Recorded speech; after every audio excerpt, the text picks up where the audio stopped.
नमस्कार, मैं हूं संदीप चौधरी। आज सीधा सवाल में हम बात करने वाले हैं सत्ता के फाइनल की। जी हां, 2024 के लोकसभा चुनाव की सत्ता का सेमीफाइनल खत्म हो गया है, नतीजे आ गए हैं। बीजेपी की बल्ले बल्ले हुई। तीनों राज्य, हिंदी पट्टी के जो तीनों राज्य थे, राजस्थान, मध्य प्रदेश और छत्तीसगढ़, वहां पर बीजेपी सरकार बनाएगी। कमल खिल गया, चारों खाने चित कर दिया। इन तीनों राज्यों में बीजेपी ने कांग्रेस को। लेकिन अब सवाल ये कि इंडिया महागठबंधन कहां है? कांग्रेस को तो झटका लगा है, लेकिन इंडिया गठबंधन क्यों अटका हुआ है? और इस पर मैं आऊं उससे पहले यह बता दूं कि तीनों राज्यों में जीत दर्ज कराने के बाद प्रधानमंत्री मोदी ने विपक्ष को ललकारा, ताल भी ठोकी कि भाई लोग कह रहे हैं कि इन तीन राज्यों में जीत सत्ता की हैट्रिक, यानी कि केंद्र में भी लगातार तीसरी बार मोदी सरकार के संकेत दे रहे हैं क्या? अब इंडिया गठबंधन की बात, लगातार यह बात कही जा रही थी। तीनों राज्यों में जो चुनाव हुए, कोई इंडिया तो लड़ नहीं रहा था।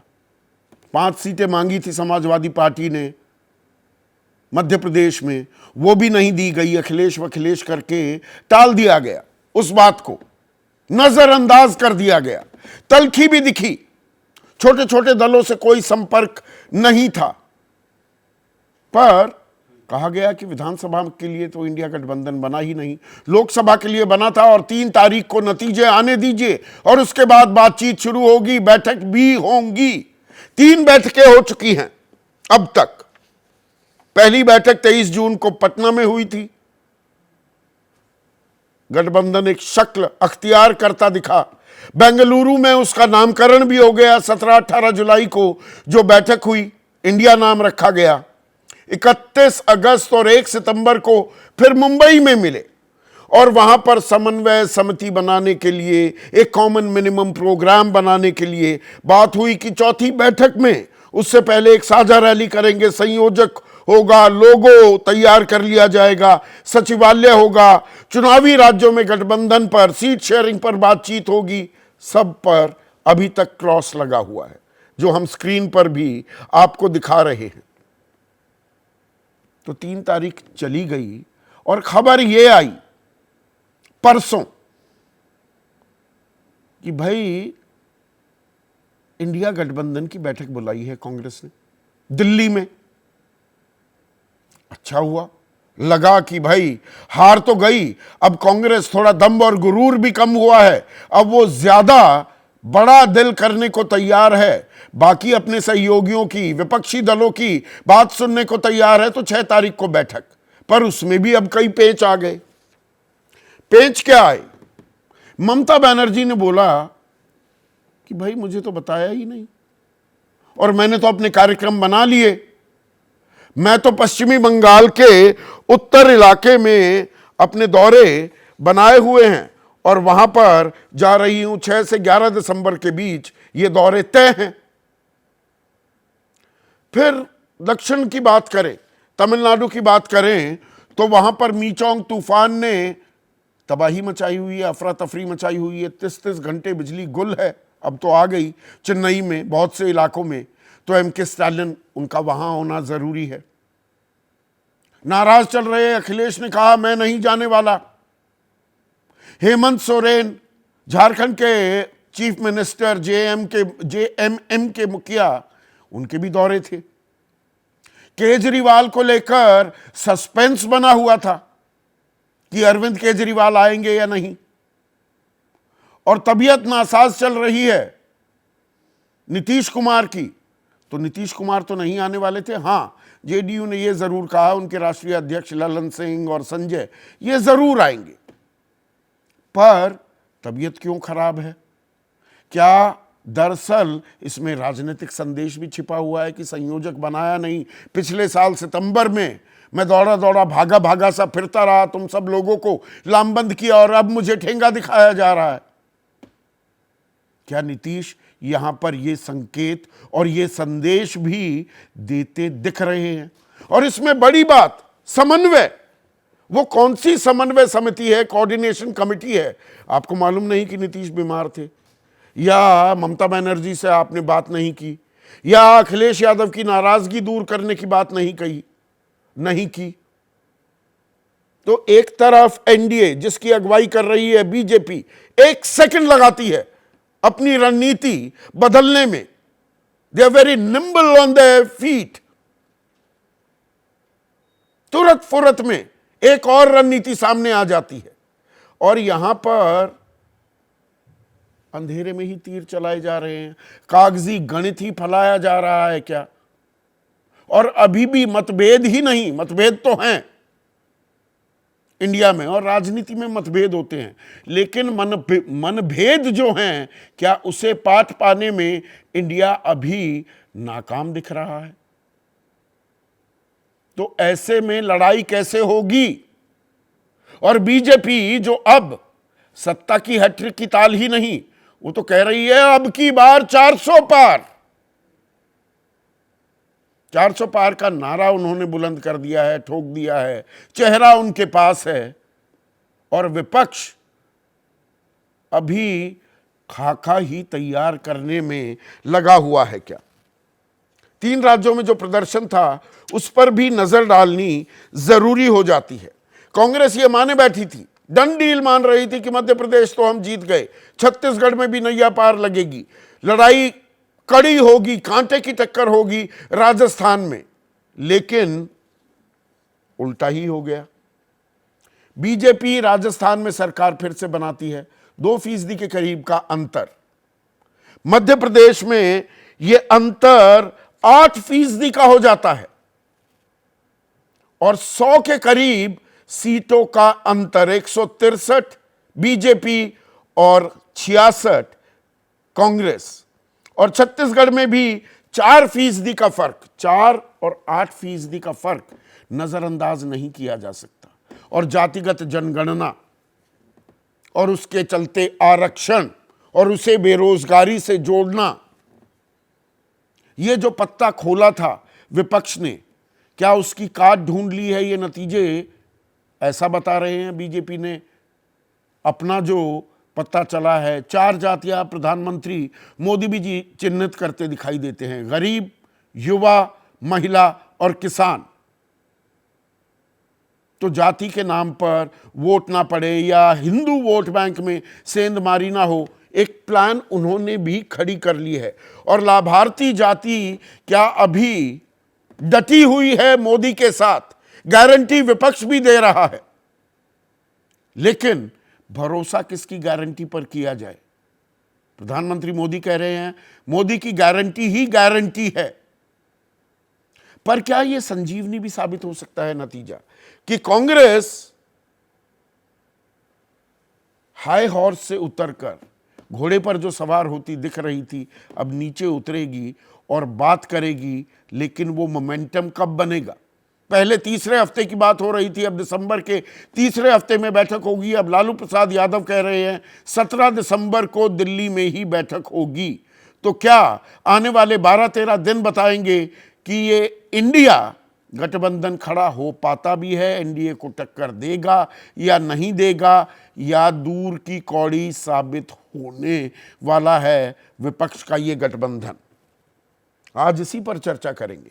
ऐसे में आज का सीधा सवाल, और सवाल का अंदाजा आपको लग गया है, इंडिया में खींचतान कब तक आपसी घमासान, और इंडिया में रार एनडीए से कैसे होगा आर पार? एनडीए मतलब बीजेपी से। चर्चा में मेरे साथ कांग्रेस के राष्ट्रीय प्रवक्ता अभय दुबे, जेडीयू के वरिष्ठ नेता हैं, उनके राष्ट्रीय सचिव हैं राजीव रंजन, तृणमूल कांग्रेस के राष्ट्रीय प्रवक्ता मानव जायसवाल,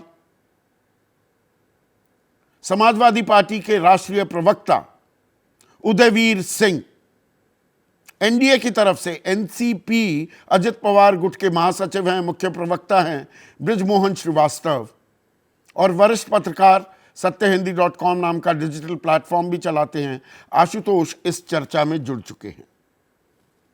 तो बैठक बुला लेते हैं। अभय दुबे, आप लोग और संपर्क ही नहीं साधा। ये आपको मालूम ही नहीं कि ममता बनर्जी ने तो 6 से 11 पश्चिमी बंगाल के उत्तरी इलाके में दौरे कर लिए हैं। वो कह रही हैं मुझसे किसी ने बात ही नहीं की, या नीतीश कुमार की तबीयत खराब चल रही है, या भी अखिलेश यादव की नाराजगी बरकरार है, और आपने बस तारीख तय कर दी कि सबको आना होगा। हाँ संदीप चौधरी जी, ममता जी ने स्वयं कहा कि मुझे निमंत्रण होता तो मैं जरूर आती। इसका आशय था कि उन्होंने इस बात से इनकार नहीं किया कि नहीं आती। निमंत्रण 6 तारीख का ममता जी से बात करने से पहले ही अगर पत्रकारों ने पूछा तो उन्होंने स्वाभाविक है यही जवाब देना था। नीतीश कुमार जी को सैद्धांतिक रूप से हम सहमत करा लेते, वो अस्वस्थता के बावजूद भी आते, कोई दिक्कत नहीं थी। मगर तमिलनाडु में इतनी बड़ी प्राकृतिक आपदा थी तो ये शोभा भी नहीं देता हम सब इंडिया गठबंधन दलों को कि जब एक प्रांत में इतनी बड़ी प्राकृतिक आपदा तूफान की है और हम लोग अपनी सत्ता की भूख मिटाने के लिए साथ बैठ जाए। ये एनडीए के गठबंधन दलों जैसा नहीं है कि सत्ता हर हाल में। हम चाहते थे कि वहां पर भी जब थोड़े राहत के काम में हमारे सबके कार्यकर्ता लगे, सरकार लगे, इसलिए भी इस बैठक को आगे टाला है। जहां तक बात समन्वय का है और तीनों प्रांतों की हार का है, तो मुझे ऐसा लगता है कि इतिहास अपने आप को दोहराने नहीं वाला नहीं, है। दो चीजों को कंफ्यूज कर गए, बीच में रोक रहा हूं। अब है समन्वय का जी। सवाल तो इस बात को लेकर आता है ना कि हाँ जी हमने निमंत्रण भेजा ही नहीं था, उससे पहले सवाल पूछ लिया ममता बनर्जी से। तो समन्वय का प्ले क्या होता है, कोऑर्डिनेशन का मतलब क्या होता है कि आप सबसे संपर्क में हैं या नहीं, या जो संजय राउत बात कह रहे हैं, या जो कुणाल घोष तृणमूल कांग्रेस के प्रवक्ता हैं जमींदार शब्द का इस्तेमाल कर रहे हैं कि जमींदार वाली मानसिकता छोड़नी होगी कांग्रेस को, कि जमींदार साहब ने बुलाया तो बंधुआ मजदूर दौड़ा चला आया। आप तो ये करते दिख रहे हैं। कोई जमींदारी की मानसिकता कांग्रेस पार्टी की पहले से नहीं रही है। जमींदारों के खिलाफ लड़कर हमने अपनी पार्टी बनाई है। जमींदारों के सारे दल जो थे वो जमा थे भारतीय जनता पार्टी के साथ, 1952 से उनके साथ जमा है। वो बात इतनी है कि हम सब लोगों ने एक अच्छा समन्वय हमारा है। हाँ, थोड़ी सी सैद्धांतिक समन्वय समिति है कोई, कितने सदस्य हैं, कितने लोग बैठते हैं, कितनी बार बैठे हैं, बता पाएंगे? अभी आपने तो 23 जून, 17, 18 जुलाई और 31 सितंबर आपने खुद 3 तिथियों का उल्लेख किया है। 3 बार हम लोग बैठे हैं और विश्वास समन्वय समिति बननी थी। बिल्कुल समन्वय समिति भी बनेगी, और जहां तक जिन प्रांतों में हम संभव 2024 के चुनाव के बाद नहीं नहीं नहीं, चुनाव के पहले देखेंगे, सीट शेयरिंग होगी। एक आखिरी बात मैं अपनी बता दूं, इतिहास दोहराने वाला है अपने आप को। यही परिस्थितियां 2003 में बनी थी, मध्य प्रदेश, छत्तीसगढ़, राजस्थान। हम लोग हारे थे और हारे भी इतने व्यापक तरीके से जैसे आज भारतीय जनता पार्टी 150 सीटें इनको राजस्थान में मिली थी, 50 इनको छत्तीसगढ़ में मिली थी, 171 सीटें मध्य प्रदेश में मिली थी। हारे नहीं थे, मतलब जीते थे, बीजेपी जीती थी। सुन लीजिए ना, हाँ। सुन लिए, बीजेपी की कह रहा हूं मैं। उसके बावजूद हम अटल बिहारी जैसी टावरिंग पर्सनालिटी से 2004 का चुनाव जीते। तब भी समाजवादी पार्टी, बहुजन समाज पार्टी हमारे साथ नहीं थी। वेस्ट बंगाल में ममता जी आज है, उस समय वामपंथी दल हुआ करते थे। वो चुनाव के पहले गठबंधन में साथ नहीं थे, मगर चुनाव के बाद 335 सीटों का एक व्यापक गठबंधन बना, जो 10 साल तक हम लोगों ने। तो इस बार भी ये इंडिया गठबंधन चुनाव बाद ही बनेगा क्या? मेरा सवाल अभी भी वही है। अब नहीं, देखिए, एक बड़ी बात यह है कि अभी हमको प्रमुख रूप से 4-5 प्रांतों में एक समन्वय स्थापित करना है, जैसे वेस्ट बंगाल है, बिहार है, महाराष्ट्र है। इन 4-5 प्रांतों में हमको एक साथ गठबंधन तय करना है। मध्य प्रदेश, छत्तीसगढ़, राजस्थान, जहां पर बहुत ज्यादा कठिनाइयां हमको आने वाली नहीं है। उत्तर प्रदेश का जिक्र करना भूल गए। अभी अखिलेश की नाराजगी दूर हो गई क्या? नहीं, उत्तर प्रदेश भी उसमें शामिल है। उत्तर प्रदेश भी शामिल है। दक्षिण भारत के प्रांतों का नेचर अलग है, जहां से भारतीय जनता पार्टी पूरी तरह बाहर हो चुकी है। और मैं विश्वास दिलाता हूं कि यह तात्कालिक प्रभाव में जो लाडली बहना योजना का पैसा ट्रांसफर हुआ है, या महतारी योजना का जो छत्तीसगढ़ में इन्होंने किया, नहीं तो इतनी एंटी इनकम्बेंसी थी कि 12 वरिष्ठ मंत्री हार गए इनके। ये एंटी इनकम्बेंसी 18 सालों की थी। लेकिन अब देश, हम एक बड़ी उपलब्धि इन चुनाव में यह हुई है कि राहुल गांधी ने नैरेटिव प्रधानमंत्री का बदल दिया। वो रेवड़ियों से गारंटियों पर आ गए, क्योंकि राहुल गांधी जी ने कहा कि मैं अपनी बहनों को 500 रुपए में गैस का सिलेंडर दूंगा, प्रधानमंत्री मोदी कह रहे हैं मोदी की गारंटी ही गारंटी है, यानी कि भरोसा हम पर है, विपक्ष पर नहीं। कल तक तो रेवड़ियां बता रहे थे प्रधानमंत्री जी कि ओल्ड पेंशन स्कीम रेवड़ी है, गैस के सिलेंडर के फिर देश भर में करते ना दाम 500 रुपए 450 रुपए। हमने तो ये बहुत बड़ी उपलब्धि है कि मजबूरी में ही सही प्रधानमंत्री जी को गारंटियों पे आना पड़ा। असली में तो गारंटी धन्ना सेठों की थी उनकी, जिनकी 12-12 लाख करोड़ रुपए की नेटवर्थ हो गई है। कोई कॉमन मिनिमम प्रोग्राम, कोई बड़े मुद्दे, उस पर वो सहमति कब बनेगी? ये तो तश्तरी पर आज से थोड़ा 2 साल से 3 साल से ये सजे हुए हैं, महंगाई, बेरोजगारी, ये तमाम मुद्दे हैं। संदीप जी, बहुत अच्छा प्रश्न आपने किया है। तीनों प्रांतों के चुनाव में अपने अपने सभी राजनीतिक दलों की व्यस्तता थी। अब हम कॉमन मिनिमम प्रोग्राम भी, कॉमन सीटों का चुनाव भी, समन्वयक भी, सब, और कोई अहंकार कांग्रेस पार्टी के पास न पहले था न है, न ही दलों के बीच में है। जो दल आपके सबसे नजदीकी दिखाई देता है, आरजेडी, सर्वे सर्वा, जिसके लालू प्रसाद यादव हैं, वो अनफ्लिंचिंग सपोर्ट देते हैं कांग्रेस को, सोनिया गांधी को, राहुल गांधी को। उनके 3 नेताओं के बयान पढ़ रहा हूं। मनोज झा कहते हैं कांग्रेस को दिल थोड़ा बड़ा करना चाहिए। शक्ति यादव कहते हैं मिलकर चुनाव लड़ते तो तस्वीर कुछ और होती, वो विधानसभा की भी याद दिला रहे हैं। और श्याम रजक जो महासचिव हैं आरजेडी के, वो कहते हैं ये हार सिर्फ कांग्रेस की है। तो ये तो अभी कलह के संकेत हैं, सुलह कहां है? संदीप चौधरी जी, मनोज झा जी देखे, वो हमारे हृदय में हैं। वो जहां तक सीट शेयरिंग का प्रश्न है, तो आप कल्पना कीजिए ना, हम में कोई अहंकार नहीं है, मगर मध्य प्रदेश में एसपी का वोट शेयर सिर्फ 0.46% रह गया। बसपा का 3.5% था, वो घटकर सिर्फ 1.34% रह गया है।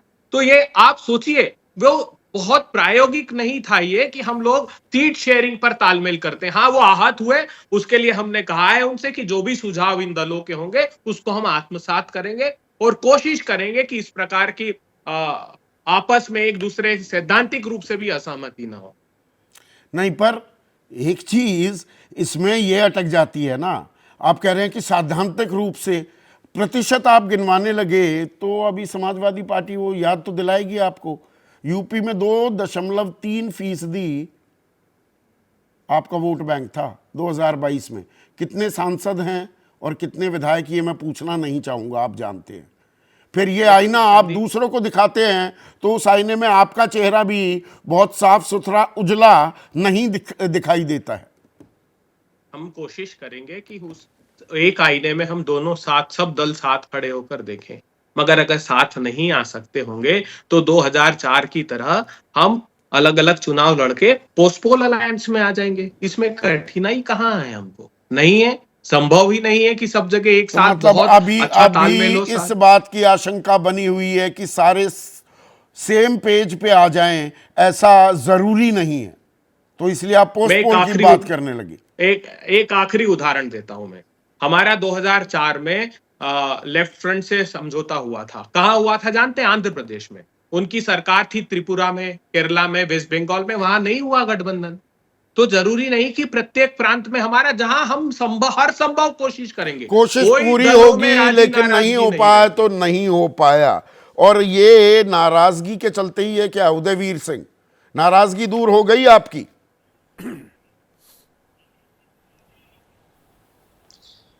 देखिए, कांग्रेस के लोगों को सीखना चाहिए अपने विरोधियों से। नरेंद्र मोदी जी ने कल कहा, एक ऐसे प्रधानमंत्री जो सदन में कहते थे कि मैं पिछड़े वर्ग से आता हूं, एक गरीब पिछड़े वर्ग के व्यक्ति का ऐसे हो रहा है। जब जाति जनगणना के मुद्दे से उन्हें बचना था, सामाजिक न्याय के मुद्दे का उन्हें लगा कि यहाँ नई स्टेट में मुद्दा बना है, इससे आगे नुकसान हो सकता है, तो उन्होंने 4 जातियां गिना दी। और कहां से खुद आते हैं, जो पिछला करते थे वो भूल के उन्होंने 4 नए वर्ग बना दिए। और उत्तर प्रदेश में वो 3 ऐसे दल को लिए हैं, एक राजभर, एक अनुप्रिया पटेल, एक संजय निषाद, जिनका मूल आधार सामाजिक न्याय, जाति जनगणना, आरक्षण, जाति भेदभाव को दूर करना है। और हमें ये गिना रहे हैं कि आपका इतना % है। एक लाइन याद कर लेते कि हमारा एक विधायक का पिछली बार, उसके समर्थन की जरूरत थी कमलनाथ जी से लेके और स्वर्गीय अहमद पटेल साहब तक दिन रात खड़े थे, सबसे पहले समाजवादी पार्टी ने समर्थन दिया था। तो पॉइंट 4 महत्वपूर्ण है कि गवर्नर के यहाँ वो चिट्ठी महत्वपूर्ण थी जिससे आपकी सरकार बन रही। नाराजगी तलखी अभी आपने खत्म उस नहीं एक हुई सीट है। को भी उम्मीदवार घोषित कर दिया। उदयवीर 17 दिसंबर अब नहीं, तारीख तय की गई है, संजीव जी, 17 को तलखी का सवाल नहीं जाएंगे। है। हाँ मैंने सुनिए संजीव, बात सुनिए। तलखी नहीं है, जो बातें उन्होंने आपके इस टीवी चैनल डिबेट में उठाया, मैं उसी का एग्जांपल दे रहा हूं। हम तो प्रतिबद्ध हैं भारतीय जनता पार्टी को हराने के लिए। इसके लिए हमने जो दल हमारे साथ मन से जुड़ना चाहा, खड़े होना चाहा, उसको साथ जोड़ा, सम्मान दिया, जरूरत से ज्यादा सीटें दी। अगर ये आंकड़े लगा रहे हैं, जो आपने कुछ इशारा भी किया, तो क्या 17 के प्रदेश के चुनाव में इतनी सीटें बन सकती थी? बहुजन समाज पार्टी से गठबंधन हुआ तो क्या हमने उनको सीटें नहीं दी? हमारी प्रतिबद्धता सामाजिक न्याय, लोकतंत्र और भारतीय जनता पार्टी जो इनके खिलाफ काम कर रही है, पीड़ित शोषित वर्गों के खिलाफ काम कर रही है, उसको हटाना है। इसके लिए हम दिल पे पत्थर रखते भी हैं, लेकिन बातें भी कहेंगे। अगर आप समस्या आएगी तो उसे बताएंगे भी। कारपेट के नीचे समस्या डालने से थोड़ी खत्म होती है। ये जो 3 राज्यों का चुनाव हुआ है, इस चुनाव से मुझे लगता है कि बहुत सारी समस्याएं जो आगे आने वाली थी इंडिया गठबंधन की, वो अभी आ गई। और अगर साफ मन से बैठेंगे, सोचेंगे, समझेंगे तो निराकरण हो सकता है। तो साफ मन से बैठने को आप अभी 6 तैयार हैं? तारीख अगर लोगों की व्यस्तता थी, नहीं 17 दिसंबर नहीं, को 6 बैठेंगे तारीख साफ की अगर मन लोगों से? की व्यस्तता थी तो यह 6 तारीख की नहीं, मेरी बात सुनिए। ये मेरा निर्णय नहीं है, ये कौन अप्रोच कांग्रेस से करता है या इंडिया गठबंधन की ओर से करता है, हमारे लीडर को कौन संपर्क करता है, क्या बातें होती हैं, वो लीडरशिप स्तर की है। हम सकारात्मक हैं भारतीय जनता पार्टी को हराने के लिए, उनको सरकार से हटाने के लिए। लेकिन मैं जो आपसे इशारा कर रहा हूं कुछ बात का, वो ये है कि अगर 6 तारीख की बात सारे एलआई से नहीं हुई थी तो टीवी न्यूज में कैसे आ गया, क्यों आ गया? ये गलती किसने की? पहले सबसे बात होती, उसके बाद डेट होती। तो ये छोटी छोटी समस्याएं हैं जिनको समय रहते सुलझा लेंगे तो आराम से बात होती रही है, हो जाएगी। हमने तो हमेशा ही जब जब दिल्ली में सरकार बनाने की जरूरत पड़ी कांग्रेस को, हमारी पार्टी ने मदद की है। तो ये छोटी छोटी समस्याएं बड़ी हो जाती हैं क्या? और बड़ी इसलिए भी, अभय अब बीच में एक और सवाल पूछ रहा हूं, बाकी मेहमान अभी खामोश हैं। कांग्रेस में पॉइंट पर्सन कौन है? या कांग्रेस में भी 2 बड़े खेमे बने हुए हैं, एक राहुल गुट है, एक प्रियंका गुट है। राहुल अखिलेश से बात कर लेते हैं, बेंगलुरु में कहा you are going to be the boss in UP, गठबंधन की अगुवाई आप ही करेंगे। मध्य प्रदेश में वो 5 सीटों को लेकर भी राहुल गांधी ने भरोसा दिलाया कि मैं बात करता हूं, पर बात नहीं बनी। ये कैंपबाजी भी चल रही है कांग्रेस में, और इससे आजिज भी हैं, परेशान भी हैं विपक्ष के बाकी दल। नहीं, कोई कैंपबाजी नहीं है। राहुल गांधी जी तो ऐसे परिपक्व नेता हैं कि वो सबसे अच्छा समन्वय उन्हीं का है पूरी पार्टी में, और सारे गठबंधन के दलों से अगर आप पूछेंगे तो वो इस बात की प्रशंसा करते हैं। अखिलेश जी का हम बड़ा आदर करते हैं। अगर उनके कुछ सुझाव है तो हम हर संभव कोशिश करेंगे कि उसको आत्मसात करें। कई बार परिस्थितियां निर्मित होती है जो मध्य प्रदेश में हुई कि हम चाहते हुए भी वो सीट शेयरिंग को हम फाइनलाइज नहीं कर पाए, क्योंकि बहुत अंतिम दौर में वो चर्चा हमने की थी, बहुत लास्ट में चर्चा की थी। और ये बात सारे दलों में पहले से सैद्धांतिक रूप से सब लोग इस बात पर सहमत भी थे कि प्रांतों के चुनाव में यथासंभव हम ये इंडिया के गठबंधन दल आपस में गठबंधन नहीं होगा। खेमेबाजी एक समस्या है कि नहीं कांग्रेस के भीतर? खेमेबाजी नहीं, कोई खेमेबाजी आप ये कह रहे हैं। राजीव रंजन, एक मिनट। नीतीश कुमार की तबीयत नासाज चल रही है, आपकी पार्टी ने साफ किया कि आप तो 6 तारीख को भी आने को तैयार थे, लेकिन इंडिया की तबीयत तो काफी दिन से ही खराब चल रही है। ये तबीयत कब सुधरेगी? बड़ा सवाल क्या ये बन जाता है। उदयवीर, आ रहा हूं अभी आपके पास। देखिए संदीप जी, नीतीश कुमार जी इस गठबंधन के सूत्रधार हैं। उन्होंने लगातार संवादहीनता की स्थिति को समाप्त करने के लिए पूरे देश के अलग अलग राज्यों के नेताओं से बातचीत की। लोगों के कई संशय थे कांग्रेस और क्षेत्रीय दलों के बीच, जो एक विश्वास का संकट था। नीतीश कुमार जी ने पहल करके उसको दूर करने में अहम भूमिका का निर्वहन किया है। हम ये आज भी चाहते हैं कि इंडिया एक सशक्त चुनौती एनडीए के समक्ष बन सकता है और इसीलिए इसका बरकरार रहना बेहद जरूरी है। सबसे बड़ा रोड़ा क्या आ रहा है? जहां तीन तक बैठक तो हो गई, 5 राज्यों 1 के सितंबर चुनाव के का- बाद कोई बैठक नहीं, पूरा सितंबर, अक्टूबर, नवंबर और दिसंबर भी आधा चला जाएगा। चुनाव है 4 महीने बाद। राजीव रंजन, मैं मानता हूं कि ये कहीं ना कहीं कांग्रेस को 5 राज्यों के चुनाव के साथ साथ समानांतर प्रयास उन्हें जारी रखना चाहिए था, गठबंधन को और शक्तिशाली और सुगठित सुव्यवस्थित रणनीतिक तौर पर एक आक्रामक औजार बनाने के लिए। जो वैचारिक प्रतिबद्धता है और जहां कई दलों के बीच कई सवालों पर जो संशय थे उसको दूर करने की कोशिश कांग्रेस को करनी चाहिए थी। जो सबसे बड़ी जो गलती है, या मैं कहूँगा कि ये कांग्रेस ने कहीं ना कहीं एक आत्मघाती कदम उठाया आखिरी दौर में, भोपाल की बैठक और भोपाल की सभा को रद्द करना, ये समझ से परे था। इन 5 राज्यों में वो सॉफ्ट उत्तर हिंदुत्व कार्ड प्रदेश ही खेलने एक चले ये कि मध्य भाई प्रदेश ही एक ऐसा स्टालिन राज्य और था। ये बाकी दक्षिण भारत की पार्टियां भी आएंगी, मुझे नुकसान ना हो जाए।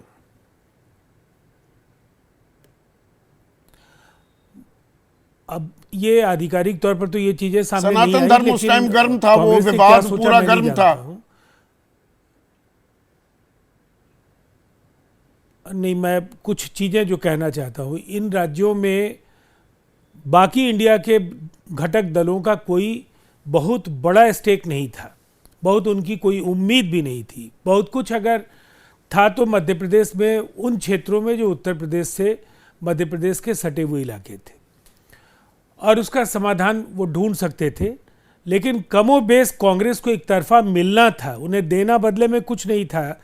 जो मिल सकता था उन्हें पूरे देश में इंडिया के जो नेताओं की वो 30 जो अभी बरकरार एक, है। जो हम कह सकते हैं उनका जो एक विराट प्रभा मंडल है, 30 तो बरकरार है, इसलिए कि हम इसे हार नहीं मानते हैं। हमें ऐसा लगता है कि कांग्रेस को रणनीति बनाने में विपक्ष के अनुभवी नेताओं की मदद लेनी चाहिए थी। उनकी सभाएं कांग्रेस के नेताओं की मदद के लिए इंडिया के नेता जाते, और वहां कांग्रेस के सिवाय किसी दूसरे दल का कोई वजूद इन 5 राज्यों में नहीं था, सिवाय मध्य प्रदेश के कुछ विधानसभा क्षेत्रों को छोड़कर। पर तो ये तिनका पूरी तरह से गट्ठर के रूप में भी मैं तब्दील मानता होता हूं है। कि कांग्रेस को इसका लाभ मिलना था। उदयवीर ने अभी उदाहरण भी दिया, संजय निषाद वही मेरा हैं, कहना है। ओम प्रकाश राजभर हैं, अनुप्रिया पटेल, इनको साथ लेती है ना बीजेपी। बीजेपी अकेले भी चुनाव लड़ सकती है, एनडीए की कोई ऐसी बड़ी दरकार नहीं है। आप कुछ और जोड़ना चाह रहे थे उदयवीर, जोड़िए, और उसके बाद मैं मानव के पास चलूंगा। मैं ये कहना चाह रहा था कि ब्लेम शिफ्टिंग नहीं होनी चाहिए आपसी मित्रता में। अगर कोई बात हो गई है तो स्वीकार लेना ज्यादा अच्छा है। ये 0.4 ये वो, अरे हम 20 क्षेत्रों में 25,000, 10,000, 15,000 वोट पा रहे हैं, तो क्या 20 सीटें आपको बुरी लग रही हैं? प्रश्न ये है कि ये कहना कि बहुत लेट हो गया था, देखिए अलग रहने का फैसला भी ग्रेसफुली हो सकता है। और एक लाइन में जो आपने इशारा किया, खेमेबाजी है या क्या है, वो तो मैं नहीं कहना चाहूंगा सहयोगी दल होने के नाते, लेकिन इतना कहूंगा कि केंद्र की पार्टी और राज्यों के नेताओं का जो व्यवहार में अंतर है उसको दूर करना ही मैं पड़ेगा। और साफ कर देता हूं ना, देखिए जातिगत बहुत से जनगणना दर्शक, राहुल जी कहते हैं, एक मिनट लेकिन कोई स्टेट उदयवीर, लीडर- बहुत से स्टेट लीडर- दर्शक राजनीति के अंदरूनी खेल से नावाफिक होते हैं, तो मैं थोड़ा खोल देता हूं। अजय राय प्रदेश अध्यक्ष बनाए गए हैं यूपी के, सीधा वो कटाक्ष करते हैं अखिलेश यादव पर, राष्ट्रीय अध्यक्ष है समाजवादी पार्टी के। जानकार ये कहते हैं वो प्रियंका जो खेमा है उनके कहने पर ये टिप्पणियां की जाती हैं। इसी खेमेबाजी की मैं बात कर रहा हूं। राहुल गांधी ऑन पेज है, राहुल गांधी कह रहे हैं कि अखिलेश अगुवाई करेंगे गठबंधन की यूपी में। नहीं, मेरा कहना है ये खेमे आपकी अपनी प्रॉब्लम है या नहीं है, लेकिन आप ये तय कर लें कि एक बार या तो प्रदेश वाले राहुल जी को समझा दें, कमलनाथ जी जो भाषा बोल रहे हैं, या और लोगों के लिए जो बात, दिल्ली में मीटिंग हो रही है और प्रदेश कांग्रेस इन अध्यक्ष से पहले अध्यक्ष भी मीटिंग करके एक प्रस्ताव पास करके अखबार में दे रहे हैं। तो कांग्रेस की लीडरशिप को राजनीतिक मुद्दे, पॉलिटिकल लाइन एक बार तय कर लेनी चाहिए और अपने स्टेट लीडर्स की या और तो खुद मान लें या फिर तो उसका उन्हें समझा लें। पालन भी और होना उसके चाहिए। आगे ठीक है हमारी अगली मानव पूरी जायसवाल, तैयारी है। एक और बात, ये तालमेल की कमी लगातार रेड फ्लैग कर रही है तृणमूल कांग्रेस। तालमेल के मायने आप किस ओर इशारा कर रहे हैं? 1 सितंबर के बाद क्या कांग्रेस का शीर्ष नेतृत्व किसी तरह का संपर्क साधे हुए था ममता बनर्जी से? ये तो हो नहीं सकता ना भाई, 6 तारीख को आप बैठक बुला रहे हैं और आपने बात ही नहीं की, या बात ही नहीं हुई इसीलिए 6 से 11 के बीच उत्तर पश्चिम बंगाल में दौरे लगा दिए ममता बनर्जी ने। सर, पहले तो सभी को मेरा नमस्कार है। और आपने अभी सुना है कि जिस तरीके से कांग्रेस के प्रवक्ता हमारे बड़े भाई, उन्होंने खुद ही बोला कि भाई प्रेस रिपोर्ट ने जब बात करी तो और सच में उस समय तक कोई संपर्क नहीं था। और निश्चित रूप से कांग्रेस बहुत मजबूती से लड़ रही होगी मध्य प्रदेश, छत्तीसगढ़, राजस्थान, तेलंगाना। तो शायद इसी आपाधापी में उन्होंने आमंत्रण नहीं दिया, विमर्श नहीं किया। प्रॉब्लम वहाँ नहीं है सर, प्रॉब्लम है कि जब आप लड़ रहे हो तो भाजपा से जब आप लड़ रहे हो तो आप लड़ने के लिए मत लड़ो, आप जीतने के लिए लड़ो। हर जो गठबंधन में, जो हमारा जो इंडिया गठबंधन है, वो इसलिए नहीं लड़ रहा है कि उसको लड़ के अपनी चीज़ों को काबिज करना है या अपने को जीत के कुछ प्रमाण करना है। वो देश के लिए लड़ रहा है और आज देश की ज़रूरत है कि आप एकजुट होकर लड़ें। आज 4-5 सीट अगर सपा को मिल जाता, शायद वो 4-5 सीट की वजह से बहुत सारे सीटों में इम्पैक्ट पड़ता, क्योंकि तो ज़रूरी नहीं कि आप यहाँ लड़ रहे हो तो आपके दूसरे क्षेत्रों में आपको इम्पैक्ट नहीं पड़ रहा हो। और end of the day Congress को ही सरकार बनानी थी। ये तो खुद जाके अपने मुख्यमंत्री बनाते नहीं, सरकार बनाते नहीं। आज अहंकार जो है वो सिद्ध कैसे हुआ? जब कमलनाथ जी ने कौन अखिलेश, इसका क्या मतलब है, इसका क्या उत्तर मिलना चाहिए विपक्ष से? साथ ही साथ जब हम लड़ रहे हैं 2021 में ममता बनर्जी ने जिस तरीके से भाजपा को हराया और उनको मुंह की खानी पड़ी, तब जाके एक ऊर्जा पैदा हुई। आप कर्नाटका जीतते हैं, आप हिमाचल जीतते हैं, बस हो गया। लेकिन जीत को लगातार आपको उस व्यक्ति तक पहुंचाना है। और देश यहाँ के लिए पर आपको ये भी लड़ना है। देखना है आपको, जब आप आप देश के लड़ लिए किसके लड़ेंगे खिलाफ तो आप रहे हैं? जितने भी लोग हैं, एनडीए दरअसल वो बीजेपी ही है, आप बीजेपी के साथ लड़ रहे हैं। वो असंतुष्ट नेता वो सामूहिक नेतृत्व का जामा पहना देगी, जातिगत जनगणना की काट 4 जातियां और चिन्हित कर देगी, जो अभी उदयवीर कह रहे थे। वो अपनी रणनीति 2 सेकंड में बदल लेते हैं और समन्वय की कमी कतई नहीं दिखती है। तो क्या दरअसल इंडिया को एनडीए से, खास बीजेपी से भी सीख लेने की जरूरत है मानव? सर देखिए, निश्चित रूप से बीजेपी जो एनडीए है, मैं मेनली मोदी शासन की मैं बात करना चाहता हूं, वो उनका एक इलेक्शन लड़ने का एक बहुत ही मजबूत पुरजोर तरीका है। आज जब इंडिया की बात कर रहे हैं, ये इंडिया की हार नहीं हुई है, ये कांग्रेस की हार हुई है। मैं तो ये भी बोलता हूं ये बीजेपी की जीत भी नहीं है, ये कांग्रेस की हार है जो बीजेपी उसका फायदा ले रही है। लेकिन इसके लिए घबराना नहीं है। कारण क्या है कि जब इंडिया इस वर्ल्ड कप की आप उदाहरण ले लें, हम सारे मैचेस जीत गए, लेकिन जो मेन मैच था, जो वर्ल्ड कप था, वो हम हार गए। ठीक उसी तरीके से हमको सीखना चाहिए कि आज ये झटका जो लगा है कांग्रेस को, कांग्रेस के साथ साथ पूरे इंडिया गठबंधन को सीखना चाहिए कि हमारी लड़ाई 2024 है। हम शायद बाकी और भी लड़ाइयां हार जाएं, लेकिन हम 2024 फाइनल को जीतेंगे, क्योंकि वो फाइनल हम अपने लिए नहीं जीत रहे हैं, हम देश के लिए जीत रहे हैं। उसके लिए पहले ये मतभेद और ये मनभेद भी पहले तो ये मिटाने होंगे। ऐसे में बृजमोहन श्रीवास्तव, दरअसल जो अभी मानव ने कहा कि ये 3 राज्यों में जीत बीजेपी की नहीं है, ये दरअसल कांग्रेस की हार है। तो ये जो अभी आपने सारे बातें सुनी, उसे लेकर थोड़ी आशंकाएं बढ़ी हैं कि ये सारे एक साथ ना आ जाएं, या और आश्वस्त हो गए कि इनसे ना हो पाएगा? संदीप जी, सबसे पहले तो आज आपके चैनल के माध्यम से मैं महाराष्ट्र, मध्य प्रदेश, राजस्थान और छत्तीसगढ़ के मतदाताओं को एनडीए की तरफ से बधाई देना चाहता हूं कि उन्होंने एनडीए पे और आदरणीय नरेंद्र मोदी के नेतृत्व पर उन्होंने विश्वास व्यक्त किया है। और साथ ही साथ मैं एनडीए की तरफ से, राष्ट्रवादी कांग्रेस पार्टी की तरफ से आदरणीय मोदी जी और अमित शाह साहब को भी बधाई देना चाहता हूं, जिन्होंने वहां के मतदाताओं के बीच में ये विश्वास पैदा किया कि वो जो बात कहते हैं उस बात पर मतदाता उनको अगर वोट देगा तो वो बातें पूरी होंगी। अभी मैं सारी बातें सुन रहा था, मुझे ऐसा लगता है कि INDIA के लिए तो अब शायद बात करना ठीक नहीं होगा। जब INDIA की बेंगलोर में बैठक होती है 17 जुलाई को, वहाँ वो ये कहते हैं कि हम आने वाले दिनों में दिल्ली में अपना एक सेक्रेटरिएट बनाएंगे। आज तक ना तो उनका कोई सेक्रेटरिएट बना है, ना उनका कोई ऑफिस बना है, ना उनके बीच में कोई समन्वय है। यही तो कारण है कि आदरणीय ममता दीदी को ये कहना पड़ा कि मेरे पास कोई जानकारी नहीं थी। यही कारण है कि आदरणीय नीतीश कुमार जी को भी इस मामले में अपने विचार व्यक्त करना पड़े। तो मैं ये मान के चलता हूं कि INDIA के पास ना तो कोई मुद्दे हैं और ना ही इनके पास देश का कोई ऐसा देश के विकास का कोई ऐसा ब्लूप्रिंट है जिसको देखकर आदमी वोट दे पाए। और इसका इंतजार हो रहा है कब 9 मन तेल होगा, कब राधा नाचेगी, एक वो देसी में कहावत है, उसको चरितार्थ कर रहा है क्या इंडिया?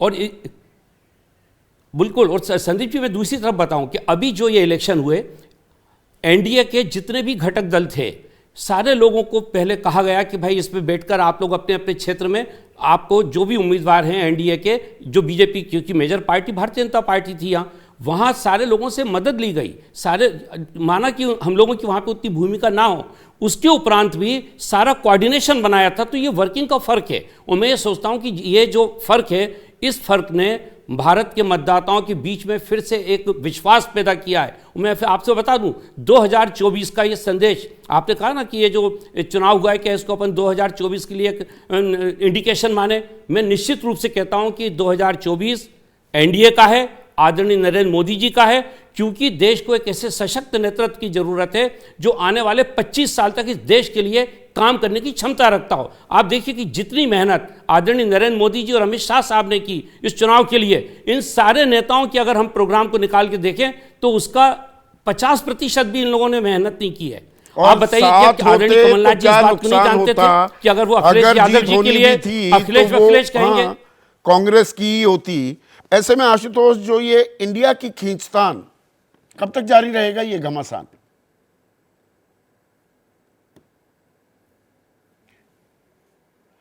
अनम्यूट कीजिए आशु, अनम्यूट कीजिए। संदीप, मैं बड़े ध्यान से जो इंडिया गठबंधन के घटक दल है की बातों को बड़े ध्यान से, अब इसके 2 निष्कर्ष निकल। एक निष्कर्ष तो मैं ये निकाल सकता हूं कि इंडिया गठबंधन खत्म हो गया है, कि आपस में लड़ रहे हैं, और किसी ने कहा कि मुझे 2 सीट नहीं, किसी ने कहा मुझे 3 सीट नहीं मिली, तो और कांग्रेस पार्टी सबसे बड़ी खलनायक है, उसके साथ भी नहीं जाना, तब 2024 की लड़ाई खत्म। एक निष्कर्ष बड़े आराम से जो भी दर्शक इस कार्यक्रम को सुन रहे हैं उन्होंने निकाल लिया। ये इंडिया गठबंधन वाले जब आपस में लड़ रहे हैं, एक दूसरे को आरोपण कर रहे हैं, क्या दूसरा निष्कर्ष ये निकाला जा सकता है कि ये गठबंधन के लोग कहते नहीं है, लेकिन दरअसल इन्होंने मान लिया कि कांग्रेस पार्टी इस गठबंधन की सबसे बड़ी नेता है और वो अगर घर बैठ जाएगी तो बाकी। अब मुझे एक बात समझ में नहीं आती, इस गठबंधन का कभी तक कोई कन्वीनर नियुक्त नहीं हुआ है, ना कोई कोऑर्डिनेटर नियुक्त हुआ है। 3 कमिटीज थी, 3 कमिटीज की बैठक में कांग्रेस पार्टी वो या तो उसके सदस्य हैं, तो बाकी के सदस्य क्या कर रहे हैं? क्यों ना उन्होंने कोऑर्डिनेशन कमेटी मीटिंग बुलाई? क्यों नहीं ममता बनर्जी ने सारे लोगों से कहा कि कांग्रेस पार्टी चुनाव में व्यस्त है, आइए हम लोग बैठकर आपसे बातचीत करते हैं, एक व्हाइट पेपर लेकर आते हैं या विजन डॉक्यूमेंट तैयार करते हैं, और जब कांग्रेस खाली होगी तो उससे बातचीत कर लेंगे। क्यों नहीं नीतीश कुमार ने यह काम, क्यों नहीं अखिलेश यादव ने यह काम, क्यों नहीं तेजस्वी यादव ने यह काम, क्यों नहीं स्टालिन ने यह काम किया? स्टालिन तो कर रहे हैं ना। VP सिंह की प्रतिमा का अनावरण किया तो सिर्फ अखिलेश यादव को बुलाया, बाकियों को बुलाया नहीं। संदेश संकेत तो मिल रहे हैं बहुत सारी कॉन्ट्रडिक्शंस हैं। तो मैं ये कहना चाहता हूं कि अगर ममता बनर्जी, अखिलेश यादव, नीतीश कुमार सबने अगर मान लिया कि राहुल गांधी और मल्लिकार्जुन खड़गे इस दल के नेता हैं, तो फिर कहने में क्या दिक्कत?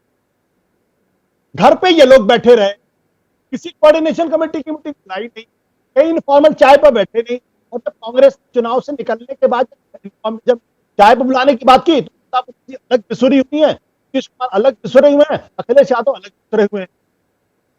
तो अब इसका निष्कर्ष पर आप निकालिए। दूसरी बात, मध्य प्रदेश को लेकर बड़ी बड़ी बातें की जाती, जरा मुझे बता दीजिए समाजवादी पार्टी को कितने प्रतिशत वोट मिला है? 0.46%। कितनी सीटों पर लड़े हैं? 71। अखिलेश यादव ने कितने रैलियां 21।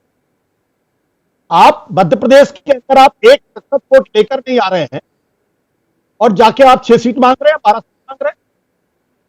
तो सारा त्याग कांग्रेस पार्टी करे और अखिलेश यादव जो है वो करें। आम आदमी पार्टी ने कितनी सीटों में चुनाव लड़ा था, मैं अभी आपको डेटा दिखा देता हूं। तीनों राज्यों के अंदर बहुत बड़ी बड़ी बात करते थे। आम आदमी पार्टी ने 205 सीट चुनाव लड़ा, 205 पे जमानत जब्त।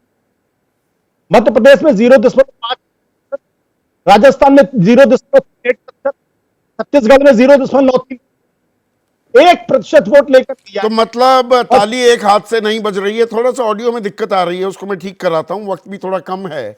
पर ये ताली, उदयवीर, यहां पर ये जायज सवाल है कि आशुतोष का सारा जिम्मा कांग्रेस पर ही है, आप करना शुरू कर दीजिए, समन्वय समिति बनाइए, आपसी बैठक करिए, एक हाथ से ताली बजेगी क्या? मैं बताता हूं जितने भी घटक दल हैं, उन घटक दलों का मूल रूप से एक प्रदेश में अपना आधार है। वो अपने प्रदेशों में काम कर रहे हैं। समाजवादी अपने यहां कर रही है, ममता जी अपने यहां कर रही है। समन्वय हर जगह कांग्रेस से ही बनाना है। और मैं नहीं कहना चाहता कि जो समन्वय समिति की समितियां मीटिंग पर हुई हैं, जब कमलनाथ जी, नविका कुमार, जिनका की बाइकॉट घोषित कराया कांग्रेस ने, उनको हेलीकॉप्टर में लेके गए तो सवाल पूछते रहे लोग, जवाब क्या मिला? तो कांग्रेस की हिमायत कर रहे हैं, उनको पता होना चाहिए। जब अखिलेश यादव जी ने यह कह दिया कि कमलनाथ जी ने 10 बार फोन किया कि हमारे साथ अलायंस करना है, अखिलेश यादव जी ने कह दिया कि जो सीटें वो दें, जहां हम पिछले चुनाव में या तो फर्स्ट थे या तो सेकंड थे, केवल फर्स्ट और सेकंड वही सीटें मांग रहे थे। आशुतोष जी इतने बड़े पत्रकार, इनको पता नहीं है। वो फर्स्ट सेकंड वाली सीटें छोड़िए, जो सेकंड वाली सीट थी वो भी आपने नहीं दी। और चुनाव के घोषणा होने के बाद, नॉमिनेशन शुरू होने के बाद आप ये बताते हैं कि आपको अलग लड़ना है। क्या ऐसे तैयारी कोई दल कर लेगा? आपको पहले ही कह देना चाहिए। ठीक है आशुतोष, यही आखिरी सवाल, आपकी बात, आपका तर्क ये है कि भाई ताली एक हाथ से नहीं बजती, जो उदयवीर कह रहे हैं झुकना तो बड़े को पड़ेगा। अब यहां बड़ा दिल कौन दिखाएगा, इसी में अटका हुआ है क्या इंडिया गठबंधन? भाई अगर आप दो सीट अगर आपको मिल जाती तो आप वहां पे सरकार बना लेते और आप भारतीय जनता पार्टी को हरा देते। अगर ये घटक दलों का तर्क है तो भगवान वाले कैसे इंडिया गठबंधन, कोई भविष्य नहीं इसका। तो अभी 17 तारीख का इंतजार करना चाहिए आशुतोष कि 17 तक ये मतभेद ही नहीं है, मनभेद भी है। मैं इन शब्दों को जिम्मेदारी से इस्तेमाल कर रहा हूं। मनभेद नहीं है, ये सारे दलों के अंदर भरा हुआ अहंकार है जो सामंतवादी सोच से निकल रहा है। अरे भाई उत्तर प्रदेश के अंदर अगर आप पावरफुल है तो उत्तर प्रदेश के अंदर आप तैयारी करिए ना। कौन सी तैयारी की 6 महीनों के अंदर आप? मैं तो एक ही बात कहता हूं कि अगर कोऑर्डिनेशन कमेटी बनी थी तो ममता बनर्जी, अखिलेश यादव, नीतीश कुमार, इन लोगों ने कौन से काम किए हैं? क्योंकि उस कमेटी में सिर्फ कांग्रेस पार्टी मेंबर है। तो क्या इंडिया गठबंधन में अभी आरोप प्रत्यारोप ही हो रहे हैं? मतभेद तो हैं, होते हैं, हर राजनीतिक पार्टियों में होते हैं, बीजेपी में भी आपस में मतभेद होते हैं, लेकिन ये मनभेद की स्थिति और एक ये समन्वय कब बनेगा? सीट शेयरिंग तो अभी बहुत दूर की कौड़ी दिखाई देती है। तो चर्चा कर रहे थे कि इंडिया गठबंधन में है खींचतान, कब तक जारी रहेगा ये घमासान? ढेरों राय मिली। जय सिंह है मोदीनगर यूपी के, वो कह रहे हैं विपक्ष को मतभेद भूलकर एक साथ लड़ना चाहिए, तभी जीत संभव है। लेकिन मतभेद तो अभी बरकरार हैं। और राजेश कुमार सीतामढ़ी बिहार से हैं, वो कहते हैं मौजूदा वक्त में अकेले कांग्रेस के लिए बीजेपी को हराना संभव नहीं, बल्कि क्या असंभव है। तो साथ साथ चलेंगे, कदम ताल करेंगे या नहीं? आने वाले 2 हफ्ते काफी कुछ अंदाजा दे देंगे। आज इतना ही, नमस्कार।